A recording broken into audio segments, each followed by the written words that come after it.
Joining us live from London is our cricket analyst, Mr. Sunil Gavaskar.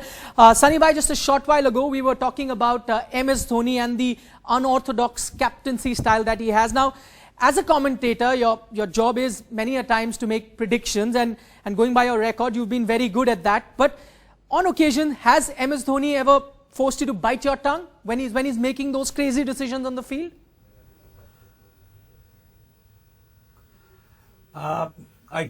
I can't recall really, but yes, sometimes you're absolutely right about the fact that he takes some calls which are hard to understand by cricketing logic, but they come off. And I think that is what gut instinct is all about. I think captains need to go by their gut instinct. If they wait even an over or two to act upon the gut instinct, moving a fielder from one place to another, making a bowling change, if they wait even for one over, that gut instinct at the moment is gone. And I think that is the beauty about Mahendra Singh Dhoni's captaincy, is the fact that he has got this fantastic gut instinct. He acts on it, and more often than not, it works for him and for his team. Right, let's go into specifics. Let's talk about the final, that over that he gave to Ishant Sharma. It was the third last over of the match. Before that, he had gone for 9 runs and over. Umesh Yadav, who had just gone for 5, still had 2 overs left. I don't know if you were commentating at that point, but when that decision was taken, were you like, oh, that's crazy, he can't be doing that? Well, to an extent, yes. I think you said, I'm not too sure that's the right thing to do. But then you have a look at the flow of the tournament. And when you see the flow of the tournament, you see in the flow of the tournament, Ishant Sharma's knack of picking up a wicket after bowling a couple of bad deliveries. So that is exactly what happened. He was hit for a 6, he bowled a couple of wides, and then he took wickets of consecutive deliveries. So I think it was the flow of the tournament by which Mahendra Singh Dhoni went, that Ishant can bowl the odd bad ball, maybe even a bad over, but he can come and take a wicket of the 5th and 6th ball, and that is exactly what happened. Right, I was listening to the post-match presentation. I heard it over and over again on a video recorder. One could clearly make out there was a lump in MS Dhoni's throat. Clearly he was emotional. Have you seen him before this? He's won the World Cup also. Celebrate the way he did? Or did you think that this win was really special for him? I think this was really special, because look at what he has gone through.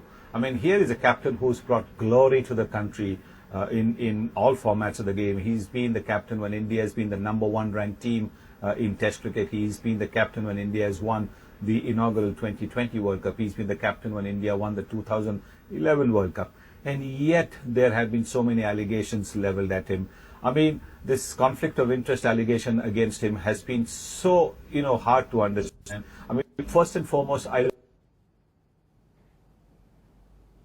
for that allegation, to stick. But never mind. I mean, people have their own views, so that's it. And I think it hurt him, because, look, you have no idea what we as cricketers, give, the sacrifices that we make to try and do our best for our country. I think that's the foremost thinking that we have, that we want to go out and do our best for the country, to justify, the faith of the fans and the following and the love and affection that the fans and cricket supporters give you. And then, to be your motives to be questioned, your attitude to be attitude and approach to be queried, it hurts. And I think that is the reason why his was an emotional outburst. If you had a look at when that last ball, he missed the last ball, right. The way he jumped, he had missed the ball, but it was not going to cost the match. The way he jumped,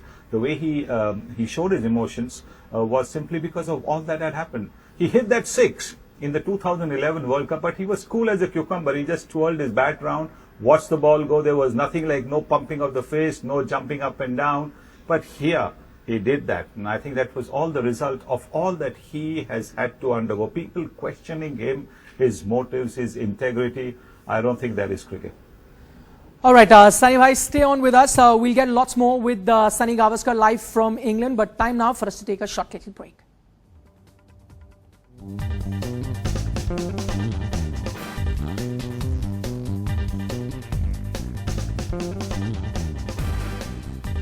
Welcome back. Sunil Gavaskar still live with us from London. Meanwhile, we had a poll here on NDTV.com, and the question that we asked you, the viewer, that what should the ICC do to ensure major tournaments are not affected by rain? We gave 4 options there, and we've got close to 7,000 votes already, and most of the people, that's the 37% of people who voted, have said that the ICC should have kept a reserve day.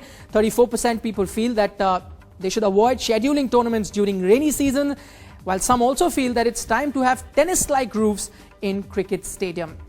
Let's go across to Sunil Gavaskar, who joins us live from London. Sunil bhai, this is a big event. It's a marquee event for the ICC. In times like these, would you think that it was very surprising that they did not have a reserve day even for the finals? Very surprising. In fact, I've written in my column, which will appear in the papers tomorrow, about the scheduling situation.